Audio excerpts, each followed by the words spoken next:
बिस्मिल्लाहिर्रहमानिर्रहीम। Dear student, आज का जो हमारा टॉपिक है वो है रदरफोर्ड एटॉमिक मॉडल, जो 9th क्लास के लिए के कोर्स में है। ठीक है, रदरफोर्ड साइंटिस्ट था और उसने 1911 में मुख्तलिफ एक्सपेरिमेंट कैरिड आउट किए to know the arrangement of electrons and protons in an atom, कि एटम में इलेक्ट्रॉन और प्रोटॉन की अरेंजमेंट किस तरह या उनकी प्लेसमेंट किस तरह है। ठीक है, क्योंकि उस वक्त तक इलेक्ट्रॉन और प्रोटॉन दोनों डिस्कवर हो चुके थे, तो उसको क्या थी, ये तजस्सुस था कि ये किस तरह इलेक्ट्रॉन कहाँ पर होते हैं और प्रोटॉन कहाँ पर होते हैं। तो इस पूरे टॉपिक को हम 3 हिस्सों में डिवाइड करते हैं। एक हिस्से को हम रदरफोर्ड एक्सपेरिमेंट, जो उसने एक्सपेरिमेंट परफॉर्म किया, उसको डिटेल में बयान करेंगे। सेकंड जो उसका वो है, इसमें ऑब्जर्वेशन भी उसकी आ जाएंगी। सेकंड उसके मेन पॉइंट्स आ जाएंगे और थर्ड में उसके फिर डिफेक्ट्स आ जाएंगे या डिस्क्रिपेंसीज या drawbacks of Rutherford atomic model. तो 3 हिस्सों में हम इसको डिवाइड किया हुआ है ताकि हर हिस्से को हम डिटेल में समझा सकें आपको। सही है, तो अब आते हैं हम पहले जो उसने एक्सपेरिमेंट परफॉर्म किया, कि उसने एक्सपेरिमेंट किस तरह परफॉर्म किया, कौन कौन से उसने प्रोसीजर अप्लाई किए, कौन से मटेरियल उसने लिए, ये सब हम इस रदरफोर्ड एक्सपेरिमेंट के टॉपिक में हम डिटेल में पढ़ेंगे। ठीक है, और ये एक्सपेरिमेंट जो था, ये एक रेवोल्यूशन था किसके लिए, डिस्कवरी ऑफ न्यूक्लियस।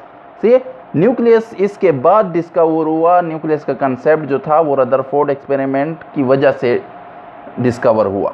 ठीक है, अब आते हैं उसके एक्सपेरिमेंट। तो उसने सबसे पहले क्या लिया, एक लेड कंटेनर लिया और उसमें उसने एक रेडियो एक्टिव मेटल डाल दिया और उसके स्लिट छोटी सी बनी हुई थी, सुराख थी उसमें, और उस रेडियो एक्टिव एलिमेंट को रखने के लिए भी जगह थी, और फिर उसको जो रेज उससे निकलती थी रेडियो एक्टिविटी उसकी वजह से, सही है, वो ताकि नैरो लाइन में आ सके, तो उसके लिए उसने बहुत छोटा सा होल उसमें बनाया हुआ था।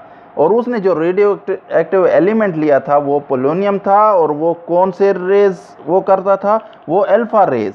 सही है, अल्फा रेज इससे क्या होती थी, खारिज होती थी, और अल्फा रेज पे जो है वो डबल पॉजिटिव चार्ज होता है, और इसका जो मास है वो इन रेस का, अल्फा पार्टिकल्स का या रेस का, वो 4 AMU है, जो हीलियम की तरह है, यानी हीलियम न्यूक्लियस की तरह है, और उन पे पॉजिटिव चार्ज होता है। तो अब आते हैं नेक्स्ट उसके कंपार्टमेंट की तरफ।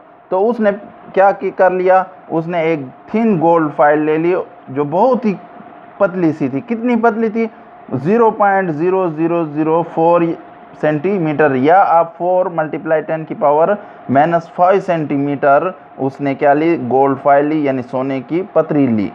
ठीक है, उसको उसने बिल्कुल उसके जो रेज निकल रही थी, रेज के बिल्कुल स्ट्रेट उसने रख दिया उसको, और उसके गिर्द क्या कर दिया, उसने एक फोटोग्राफिक फिल्म रख दी, या फ्लोरेसेंट मटेरियल भी आप यूज़ कर सकते हैं, लेड की वगैरह, लेकिन उस पे क्या होना चाहिए, जिंक सल्फाइड की फिल्म होनी चाहिए, क्योंकि वो डिटेक्ट करता है अल्फ़ा पार्टिकल्स को या रेज को या रेडिएशन को, वो डिटेक्ट करने के लिए जिंक सल्फाइड से आप उसमें क्या कर दें, पॉलिश कर दें।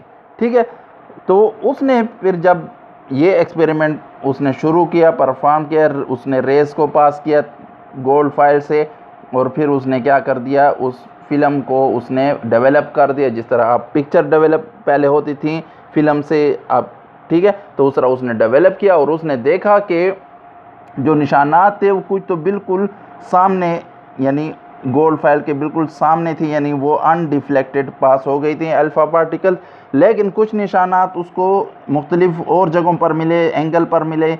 सही है, यानी वो डिफ्लेक्टेड हुए थ्रू सर्टेन एंगल। सही है, अल्फ़ा पार्टिकल्स, और कुछ ऐसे उसको निशान मिले जो बिल्कुल यहाँ पर उसको मिले, यानी वो क्या हुए, बाउंस बैक हुए या रिफ्लेक्टेड हुए। सही है, वो पास नहीं हुए गोल्ड फाइल से। ठीक है, तो फिर उसने इससे मुख्तलिफ ऑब्जर्वेशन उसने डिराइव की इस एक्सपेरिमेंट से। तो उस ऑब्जर्वेशन के बारे में पढ़ते हैं कि उसने कौन कौन सी ऑब्जर्वेशन की। ठीक है, तो ये उसकी ऑब्जर्वेशन है।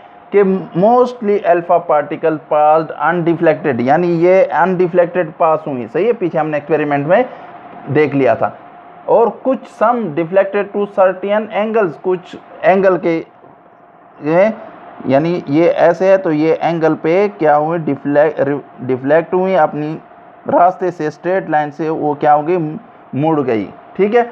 और कुछ या ऊपर मुड़ गई या नीचे, सही है, आपको दोनों जगह पे निशानात नज़र आएंगे।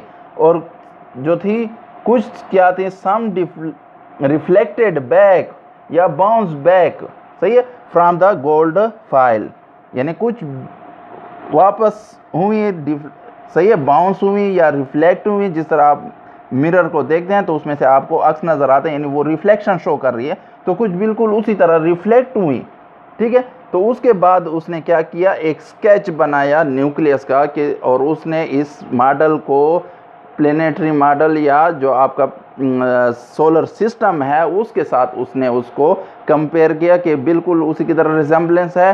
तो ये आपको जो है ये न्यूक्लियस का उसने क्या बनाया, मॉडल बनाया, यानी दरमियान में क्या है, पॉजिटिव चार्ज है, न्यूक्लियस है, और वो भी पॉजिटिव चार्ज है। जो डिफ्लेक्ट हुई या रिफ्लेक्टेड हुई वो क्या थी, वो या तो इसके करीब गुजर रही थी, ठीक है, फॉर एग्जाम्पल यहाँ से गुजर रही थी तो वो क्या हुई, थ्रू सर्टेन एंगल डिफ्लेक्ट हो गई, या जो बिल्कुल सामने आई तो वो क्या हुई, वापस रिफ्लेक्ट हुई, पास नहीं हुई, क्योंकि हम जानते हैं कि same charges repel each other. अब अल्फा रेस में भी पॉजिटिव चार्ज है और न्यूक्लियस में भी पॉजिटिव चार्ज है, तो उनके दरमियान क्या होगी, रिपल्जन होगी। तो उस रिपल्जन की वजह से या डिफ्लेक्शन हो रही है अगर वो करीब से गुजर रही है, या बिल्कुल सामने उसके स्ट्रेट आ गई, बिल्कुल न्यूक्लियस पे क्या हो गई, स्ट्राइक हो गई, तो वो फिर क्या हो गई, रिफ्लेक्टेड बैक हो गई या बाउंस बैक हो गई। तो उसने ये एक रफ क्या बनाया था, उसने स्केच बना लिया था न्यूक्लियस का, और यहाँ बल्कि पूरे एटम का, न्यूक्लियस में भी उसने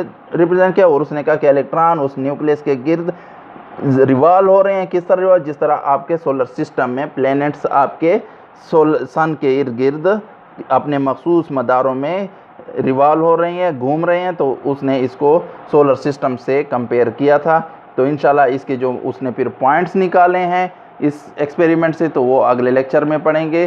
तो आप सबसे पहले इस वीडियो को देखने के बाद लाइक करें, शेयर करें, और चैनल को जिन्होंने सब्सक्राइब नहीं किया हुआ सब्सक्राइब कर लें, और अपने दोस्तों से भी सब्सक्राइब करवाएं ताकि हमें मोटिवेशन हासिल हो सके और आपको भी फ़ायदा हो, ताकि जो भी नया लेक्चर अपलोड हो तो उसकी नोटिफिकेशन आपको मिल सके और आप उससे अपनी अंडरस्टैंडिंग केमिस्ट्री के बारे में इम्प्रूव कर सकें। Thank you for watching the video.